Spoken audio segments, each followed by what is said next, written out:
ওসমান হাদি হত্যা নিয়ে সম্প্রতি ভারতের পশ্চিমবঙ্গের সাবেক মুখ্যমন্ত্রী মমতা ব্যানার্জির এক বক্তব্যের পর ভারতের কেন্দ্রীয় স্বরাষ্ট্রমন্ত্রী অমিত শাহকে গ্রেপ্তারের কথা জানিয়েছে ভারতের পুলিশের স্পেশাল টাস্ক ফোর্স এসটিএফ। আজ সন্ধ্যায় বার্তা সংস্থা এএনআই তাদের এক্সপোস্টে তথ্য জানিয়েছে।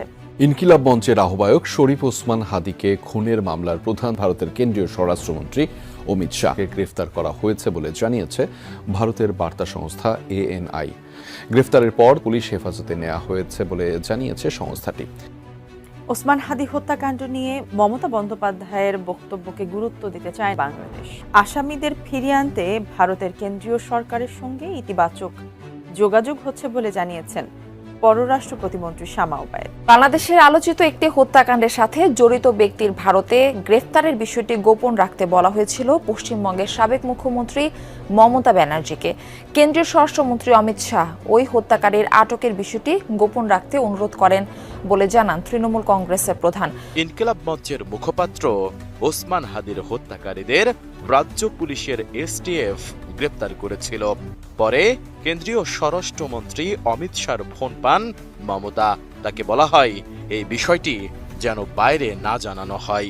হোম মিনিস্টার নিজে আমাকে ফোন করে বলছে। দর্শক, এই মুহূর্তে পাওয়া সবচেয়ে বড় ব্রেকিং নিউজ। দীর্ঘদিন পরে ওসমান হাদির হত্যাকাণ্ড নিয়ে আলোচনা এবং সমালোচনার ঝড় উঠে গেছে এবং যে ওসমান হাদি অন্যায়ের প্রতিবাদ করত, ন্যায়ের পক্ষে আওয়াজ তুলে কথা বলতো, সেই ওসমান হাদিকে নৃশংসভাবে হত্যা করেছে এবং সেই ওসমান হাদির হত্যাকাণ্ড নিয়ে আবারও বেরিয়ে এসেছে চাঞ্চল্যকর তথ্য। এবং শুধুমাত্র তাই নয়, ভারতের বিপক্ষ হয়ে কথা বলতো এবং বাংলাদেশের পক্ষ হয়ে কথা বলার কারণে ওসমান হাদিকে নৃশংসভাবে হত্যা করেছে। এবং এটা কিন্তু এই দেশের মানুষ আগেও কিন্তু বুঝেছে এবং এখন প্রমাণ সহকারে বেরিয়ে এসেছে এবং এই দেশের মানুষ হারে হারে বুঝে গেছে। কারণ পশ্চিমবঙ্গের মমতা ব্যানার্জি তিনি নিজেই রাজসাক্ষী দিয়েছে এবং মমতা ব্যানার্জি কিন্তু রাজসাক্ষী দিয়েছে এবং এটা বলেছে বিজেপি নেতা অমিত শাহ কল দিয়ে তাকে নিষেধ করেছে ওসমান হাদির হত্যাকারীকে যে গ্রেপ্তার করেছে সেটা জানি বাইরে না জানানো হয়। এবং মমতা ব্যানার্জি কিন্তু এটাও বলেছে বিজেপি নেতা অমিত শাহ ষড়যন্ত্র এবং মাস্টার প্ল্যানিং করে এই ওসমান হাদিকে দুনিয়া থেকে শেষ করে দিয়েছে এবং তারই কারণে বিজেপি নেতা অমিত শাহকে ইতিমধ্যে হাতে নাতে ধরেছে এবং গ্রেপ্তার করেছে। তো দর্শক, এই বিষয়ে ভিডিও শুরুতে শিরোনামের মাধ্যমে কিছু অংশ দেখেছেন, এখন দেখবেন পুরো ভিডিও জুড়ে বিস্তারিত। তার আগে সবাই কাছে একটা অনুরোধ করব, যারা আমার চ্যানেল নতুন আসছেন অবশ্যই চ্যানেলটা সাবস্ক্রাইব করে দিবেন, পাশে থাকা বেল আইকনটি অল ক্লিক করে বাজিয়ে দিবেন। তো দর্শক চলেন, বিজেপি নেতা অমিত শাহকে যে ইতিমধ্যে হাতে নাতে ধরেছে এবং গ্রেপ্তার করেছে সেটা আমরা দেখার আগে দেখব ওসমান হাদিকে নৃশংসভাবে যে হত্যা করেছে এখানে কারা কারা জড়িত আছে এবং চাঞ্চল্যকর কিছু তথ্য বেরিয়ে আসছে সেটা আমরা দেখে পরবর্তী ওই বিষয়টি দেখব।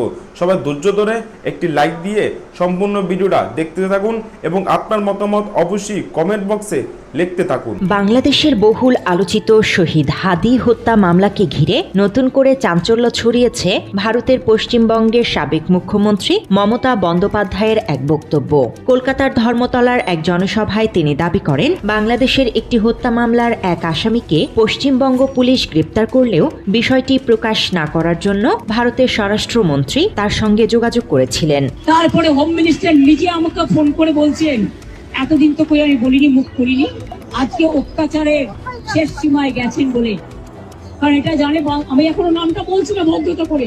পশ্চিমবঙ্গ বিধানসভা নির্বাচনে পরাজয়ের পর প্রথম বড় জনসভায় হাজির হয়ে একাধিক রাজনৈতিক ইস্যুর পাশাপাশি বাংলাদেশের একটি আলোচিত হত্যা মামলার প্রসঙ্গ টেনে আনেন তৃণমূল নেত্রী মমতা।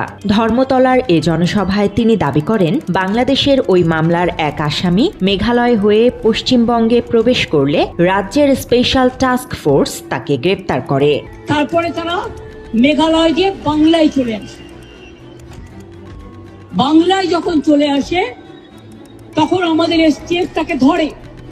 এরপরই আরও বিস্ফোরক মন্তব্য করেন মমতা। হিন্দিতে দেয়া বক্তব্যে তিনি আরও দাবি করেন, স্বরাষ্ট্রমন্ত্রী তাকে বলেছিলেন বেঙ্গল পুলিশকে বলতে এই ঘটনা যেন বাইরে না আসে, এটা দেশের ব্যাপার। কি বললেন? যদিও বক্তৃতায় তিনি স্বরাষ্ট্রমন্ত্রীর নাম উল্লেখ করেননি, তবে বর্তমানে ওই দায়িত্বে রয়েছেন বিজেপি নেতা অমিত শাহ। এ সময় উপস্থিত জনতা চিৎকার করে খুনিদের নাম জানতে চায়, কিন্তু ওপার বাংলার এই নেত্রী রহস্যের শেষ অধ্যায়টি নিজের পকেটেই রেখে দেন, তবে দিয়েছেন এক চরম হুঁশিয়ারি। না, বলবো না দেশের স্বার্থে।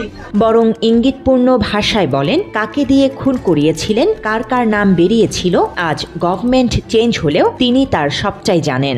কাকে দিয়ে খুন করিয়েছিলেন, কার কার নাম বেরিয়েছিল, আজ গভর্নমেন্ট চেঞ্জ হলেও মনে রাখবেন আমি তো সবটাই জানি। ধরে নেওয়া হয় বাংলাদেশে ছাত্র জনতার গণ অভ্যুত্থানের অন্যতম পরিচিত মুখ এবং ইনকিলাব মঞ্চের মুখপাত্র শহীদ ওসমান হাদি হত্যাকাণ্ডের ইঙ্গিত দেন মমতা। ভারতীয় আগ্রাসন বিরোধী এই তরুণ নেতা রাজনৈতিক প্রতিহিংসার শিকার হয়ে গত বছর 12 ডিসেম্বর জুমার নামাজের পর রাজধানীর বিজয়নগর বক্স কালভার্ট এলাকায় চলন্ত অটোরিকশায় গুলিবিদ্ধ হন। এই গুলিবিদ্ধ অবস্থায় প্রথমে ঢাকা মেডিকেল কলেজ হাসপাতাল ও পরে এভারকেয়ার হাসপাতালে তাকে চিকিৎসা দেয়া হয়। অবস্থার অবনতি হলে গত বছরের 15 ডিসেম্বর তাকে সিঙ্গাপুরে নেওয়া হয় এবং সেখানে চিকিৎসাধীন অবস্থায় 18 ডিসেম্বর রাতে তিনি মারা যান। ইনকিলাব মঞ্চের মুখপাত্র শরীফ ওসমান বিন হাদি হত্যার মূল শুটার বা বন্দুকধারী হলেন ফয়সাল করিম মাসুদ ওরফে রাহুল এবং তার সহযোগী মোটরসাইকেল চালক মোহাম্মদ আলমগীর শেখ। এছাড়া এই হত্যাকাণ্ডের পেছনের পরিকল্পনাকারী ও অর্থ যোগানদাতা হিসেবে ঢাকার দক্ষিণ কেরানীগঞ্জের সাবেক উপজেলা চেয়ারম্যান শাহিন আহমেদ ওরফে শাহিন চেয়ারম্যানের নাম উঠে এসেছে। হত্যাকাণ্ডের প্রায় 3 মাস পর ভারতের পশ্চিমবঙ্গ পুলিশের স্পেশাল টাস্ক ফোর্স গত 8 মার্চ বনগা এলাকা থেকে মূল আসামি ফয়সাল করিম মাসুদ এবং আলমগীর হোসেনকে গ্রেপ্তার করে। খুনিদের ওপার বাংলায় ধরা পড়া এবং মমতার এই বিস্ফোরক স্বীকারোক্তি সব মিলিয়ে সোশ্যাল মিডিয়ায় এখন আগুনের ফুলকি। অনলাইন অ্যাক্টিভিস্ট ও মানবাধিকার কর্মীরা সরাসরি আঙুল তুলছেন দিল্লির দিকে। ইনকিলাব মঞ্চের সদস্য সচিব আব্দুল্লাহ আল জাবের বলেন, শহীদ ওসমান হাদির খুনে ভারত জড়িত, এটা খুবই স্পষ্ট। মমতা বন্দ্যোপাধ্যায় কি লুকাচ্ছেন বা কাকে লুকাচ্ছেন, এটাই এখন জানার বিষয়। কার নাম প্রকাশ হলে বাংলাদেশ উত্তাল হয়ে উঠবে তা জানতে চান তিনি। সামাজিক যোগাযোগ মাধ্যমে এ নিয়ে চলছে চুলচেরা বিশ্লেষণ। বাংলাদেশি লেখক ফায়েজ তাইয়েব আহমেদ তার পোস্টে দর্শক, 5 আগস্টের পর থেকে এই ওসমান হাদি একের পর এক অন্যায়ের প্রতিবাদ করে এবং ন্যায়ের পক্ষে আওয়াজ তুলে কথা বলে। সেই ওসমান হাদি কিন্তু বাংলাদেশের পক্ষ হয়ে কথা বলে এবং আদিবাসী ভারতের বিপক্ষ হয়ে কথা বলার কারণে নৃশংসভাবে হত্যা করে হচ্ছে বিজেপি নেতা অমিত শাহ। এবং শুধুমাত্র তাই নয়, এই ওসমান হাদি বাংলাদেশের জন্য কি করেছে সেটা এই দেশের মানুষ ভালো করে জানে। শুধুমাত্র তাই নয়, ওসমান হাদির হত্যার পিছনে এখনো পর্যন্ত বেরিয়ে আসতেছে একের পর এক বিতর্কিত। শুধুমাত্র তাই নয়, ওসমান হাদির হত্যাকাণ্ডের ঘটনাকে কেন্দ্র করে দেশ এবং দেশের বাইরেও আলোচনা এবং সমালোচনার ঝড় উঠে গেছে। কারণ ওসমান হাদি কোনো সাধারণ ব্যক্তি ছিল না, তিনি ছিল এই দেশের একজন ন্যায়ের পক্ষে কথা বলার একজন নেতা। এবং ওসমান হাদি চেয়েছিল 500 ভোটে জানি তিনি জয় হয়, কিন্তু তার জানা যায় হাজার হাজার মানুষের অংশগ্রহণ করেছে। এবং তাহলে কিন্তু বোঝা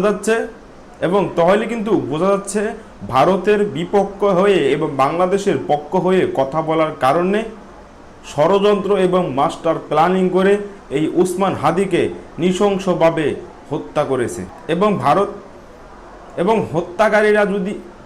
হত্যাকারীরা ভারতে পালানোর পরেও, ভারত থেকে তাদেরকে গ্রেপ্তার করার পরেও এখনো পর্যন্ত বাংলাদেশে আনা কেন হয় নাই এবং তাদেরকে শাস্তি কেন দেওয়া হয় নাই। তার মানে কিন্তু বোঝা যাচ্ছে ভারতের নেতাকর্মীরাও এই হত্যাকাণ্ডের সাথে জড়িত আছে। কারণ ভারতের মুখ্যমন্ত্রী মমতা ব্যানার্জি ঘোষণা করেছে এবং রাজসাক্ষী দিয়েছে যে তাকে কল দিয়ে নিষেধ করেছে জানি ওসমান হাদির আসামিকে যে গ্রেপ্তার করেছে সেটা জানি বাইরে জানানো না হয়। বিজিবির কিছু নেতাকর্মীরা তাকে কল দিয়ে এরকম কথা বলেছে। এবং ওসমান হাদির হত্যাকারীকে যতদিন পর্যন্ত শাস্তির আওতায় আনা না হবে ততদিন পর্যন্ত এই দেশের মানুষের কোনো শান্তি নাই। কারণ ওসমান হাদির এই দেশের জন্য কি না করেছে, অন্যায়ের প্রতিবাদ করেছে এবং ন্যায়ের পক্ষে কথা বলেছে, সাধারণ মানুষের পক্ষে হয়ে কথা বলেছে এই ওসমান হাদি। শুধুমাত্র তাই নয়, ওসমান হাদির হত্যাকাণ্ডের শুধুমাত্র তাই নয়, ওসমান হাদিকে শুধুমাত্র একটি কারণে হত্যা করেছে, কারণ তিনি ন্যায়ের পক্ষ হয়ে কথা বলে, অন্যায়ের পক্ষ হয়ে কথা বলে না, এবং অন্যায় অত্যাচার দেখলে তিনি নিজে প্রতিবাদ করে। তারই কারণে নৃশংসভাবে হত্যা করেছে এবং এই দুনিয়া থেকে বিদায় করে দিয়েছে এই ওসমান হাদিকে। তো দর্শক, আজকে এ পর্যন্ত রইল। পরবর্তী ভিডিও নিয়ে আবারও আসবো আপনাদের সামনে। সবাই ভালো থাকবেন, সুস্থ থাকবেন। সবাইকে আল্লাহ হাফিজ।